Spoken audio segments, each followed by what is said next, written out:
JKD YouTube channel நேயர்களுக்கு அன்பு வணக்கம். நான் உங்கள் டாக்டர் கார்புலி. மீண்டும் ஒரு நல்ல தகவலை உங்களை சந்திப்பதில் மிக்க மகிழ்ச்சி அடைகிறேன். வாங்க வீடியோக்குள்ள போகலாம்.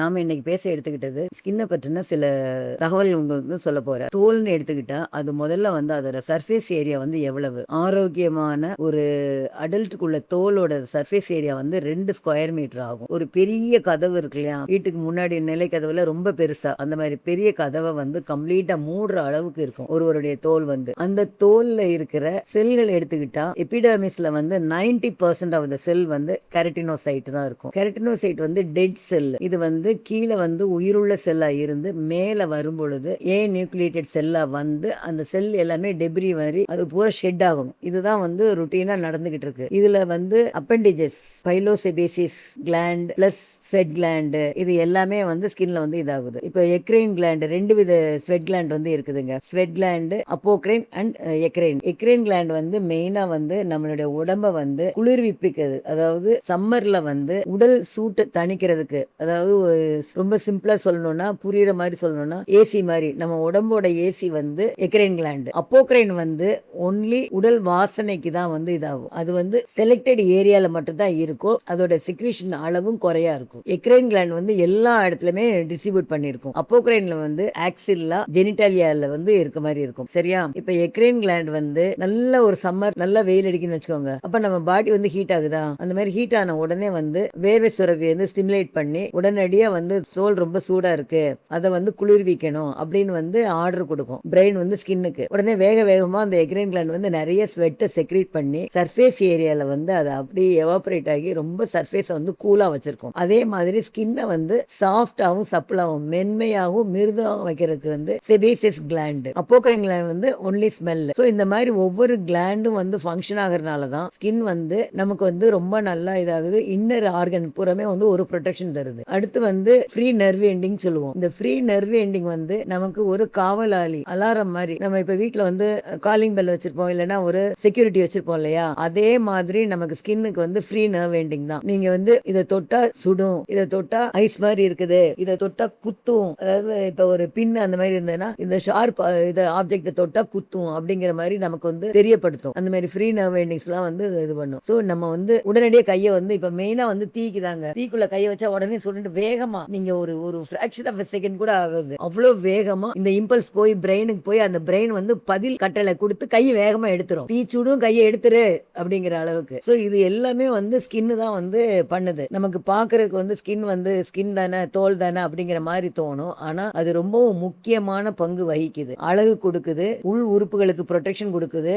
ஸ்கின் வந்து ஒரு வெயில் நேரத்துல வந்து ஒரு ஏசியா ஒர்க் ஆகுது. நம்மளோட ஸ்கின்னை வந்து சாஃப்டா வச்சுக்குது, ரொம்ப தோலை வந்து மென்மையாகவும் மிருதுவாகவும் வச்சுக்குது. ஸோ இந்த மாதிரி எல்லா ஃபங்க்ஷனையும் வந்து மாறி மாறி பண்ணுது. அதனால நம்ம வந்து ஸ்கின்னுக்கு வந்து ரொம்ப கேர் கொடுக்கணும். ஸ்கின்னுக்கு கேர் கொடுக்கணும்னு நினைச்சீங்கன்னா 2 தடவை தினமும் குளிங்க, அடிக்வேட் ஹைட்ரேஷன் 3 இருந்து 4 லிட்டர் தண்ணி குடிங்க, இயற்கை உணவுகள் நிறைய உணவுல எடுத்துக்கோங்க, பழங்கள் நிறைய சேருங்க, ஃப்ரெஷ் ஃப்ரூட் ஜூஸ், ட்ரைடு ஃப்ரூட்ஸ்ல வந்து பாதாம் நல்லா சேர்த்துக்கோங்க. அதை ஊற வச்சு சாப்பிடலாம், இல்ல அப்படியே கூட சாப்பிடலாம், அது வந்து உங்களுடைய விருப்பம். ஃப்ரூட்ஸ்ல மெயினா வந்து அவகாடோ, பப்பாயா, தக்காளி, அப்புறம் வெஜிடபிள்ல வந்து வெள்ளரிக்காய், குக்கும்பர் வந்து பிளேஸ் அ மெயின் ரோலுங்க. ஸ்கின்னை வந்து உங்களுக்கு எவ்வளோ நல்லா இதா வைக்கணுமோ வெள்ளரிக்காய் தான். வெள்ளரி, தக்காளி, பப்பாளி இது எல்லாமே வந்து உணவுல சேர்த்துக்கோங்க. ட்ரைடு ஃப்ரூட்ஸ்ல மெயினா வந்து பாதாம், உலர் திராட்சையும் சேர்க்கலாம், பட் பாதாம் plays a main role. Cashew வந்து நம்ம ரொம்ப எடுத்துக்க வேண்டாம், அதனால இது மட்டும் எடுத்தாலே நமக்கு வந்து உணவுல வந்து நல்லா இதாகும். அடுத்து வந்து பீரியாடிக்கல் எக்ஸ்போலியேஷன் சொல்லுவாங்க. அதாவது ஸ்கின் வந்து ஒவ்வொரு 53 நாளைக்கு ஒருக்க வந்து மேல வந்து ஷெட் ஆகும். கீழே இருக்க லேயர் வந்து 6 இதா ஃபார்ம் ஆகும். அது வந்து மேல வந்து கெரட்டினோசைட்டா வந்து நியூக்ளியேட்டட் செல்ல வந்து ஷெட் ஆகும். இந்த மாதிரி ஷெட் ஆகிறது வந்து கம்ப்ளீட்டா ஷெட் ஆகிட்டே போயிருச்சுன்னா பிரச்சனை இல்லை. சில நேரங்கள்ல ஷெட் ஆகாம அக்குமுலேட் ஆகி அது வந்து அந்த டெப்ரிஸ் வந்து அப்படியே அக்குமுலேட் ஆகிட்டே நின்றும். இந்த மாதிரி இருக்கிறது வந்து ஸ்கின்னுக்கு வந்து நிறைய கெடுதி பண்ணும். அதனால வந்து பீரியாடிக்கலா எக்ஸ்போலியேஷன் வந்து பண்ணணும். அதுக்கு தான் நான் சொன்னேன் இல்லையா, அந்த ஓட்ஸ் கஞ்சி வந்து பால்ல பண்ணி ஊற வச்சு அது நல்லா ஃபேஸ்ல ஊற வச்சா கம்ப்ளீட்டா அவங்க ஃபேஸ் வந்து உடனே இங்க நல்ல ஒரு வித்தியாசம் தெரியும். அதே மாதிரி எலுமிச்சை, அரை எலுமிச்சை பழம், அது நல்லா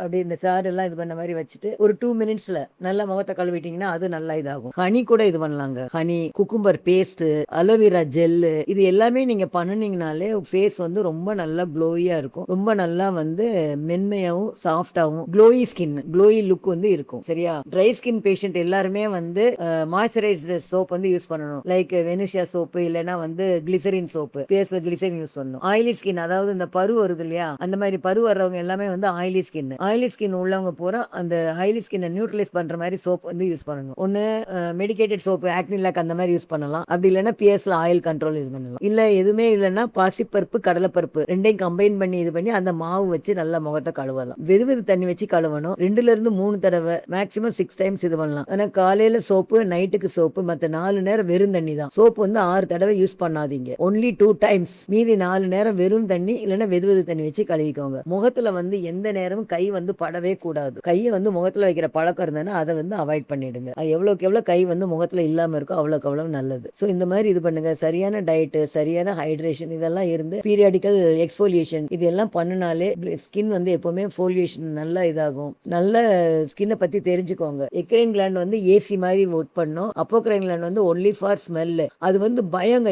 இது ரிலேட்டட் வித் எமோஷன். அதாவது நம்ம ஏதாவது ஒரு பயந்தா நிறைய செக்ரேட் ஆகும் அப்போக்ரைன். அடுத்து வந்து பதட்டம் வந்ததுன்னா அதுலயே நிறைய செக்ரேட் ஆகும். இந்த எக்ஸாம் வரக்கு முன்னாடி சிலருக்கு வந்து ரொம்ப எக்ஸாம் வரக்கு முன்னாடி ஒரு பயங்கர இது பண்ணுவாங்க. அவங்களுக்குலாம் இந்த அப்போக்ரைன் ஸ்வெட் தான் ரொம்பவே இந்த இதாகும். ஆர்டினரி ஸ்வெட் வந்து ஸ்வெட் வந்து எப்பவுமே வந்து ஓடர்லெஸ் தான், எதுவுமே ஸ்மெல் இருக்காது. பட் இதுலயே வந்து பாக்டீரியா வந்து இது பண்ணி அதை ஏதாவது கன்வெர்ட் பண்ணுச்சுன்னா அந்த நேரம் தான் வந்து ஃபால்ஸ் ஸ்மெல்லிங் வரும். மெயினா வந்து ஆக்சில்லால இது வந்து இது ப்ளே ஆகும். ஆக்சில்லால வந்து அந்த அப்போக்ரைன் கிளாண்ட் வந்து நிறைய இருக்கும். ஸ்வெட் வந்து நிறைய செக்ரேட் ஆகும். அதை வந்து நம்ம கரெக்டா பீரியாடிக்கலா நல்லா கிளீன் பண்ணி ட்ரை பண்ண உடலைன்னா அந்த ஏரியா வந்து பயங்கர ஸ்மெல் அடிக்கும். ஸோ அதை வந்து பீரியாடிக்கலா நம்ம வந்து செக் பண்ணிட்டே இருக்கணும். நல்ல ஒரு கேர் கொடுக்கணும். அண்டர் ஆர்முக்கு வந்து கரெக்டான கேர் கொடுக்கணும். அப்படி கொடுக்கலைன்னா வீல் எண்ட் அப் வித் ஹைட்ரைடெனிட்டி செப்பரேட்டிவான ஒரு கண்டிஷன் வந்துடும். அது வந்து வந்துடும். ஸோ இது எல்லாமே தெரிஞ்சுக்கிட்டு உங்க ஸ்கின்னு வந்து எந்த மாதிரி ஸ்கின்னுங்கிறத முதல்ல தெரிஞ்சுக்கோங்க. அடுத்து அந்த ஸ்கின் என்னென்ன வேலை செய்யுதுங்கிறத தெரிஞ்சு அதுக்கு ஏற்ற மாதிரி உங்க ஸ்கின்னை பராமரிச்சு நல்ல glowy young and hale and healthy ஸ்கின்னோட வாழுங்க அப்படின்னு சொல்லிட்டு இந்த தகவல் உங்களுக்கு மிகவும் பயனுள்ளதாக இருக்குன்னு நினைக்கிறேன். இந்த தகவல் பயனுள்ளதாக இருந்தால் லைக் பண்ணுங்க, ஷேர் பண்ணுங்க, சப்ஸ்கிரைப் பண்ணுங்க. மீண்டும் ஒரு நல்ல தகவலை உங்களை சந்திக்க வரை நன்றி கூறி விடைபெறுகிறேன். நன்றி, வணக்கம்.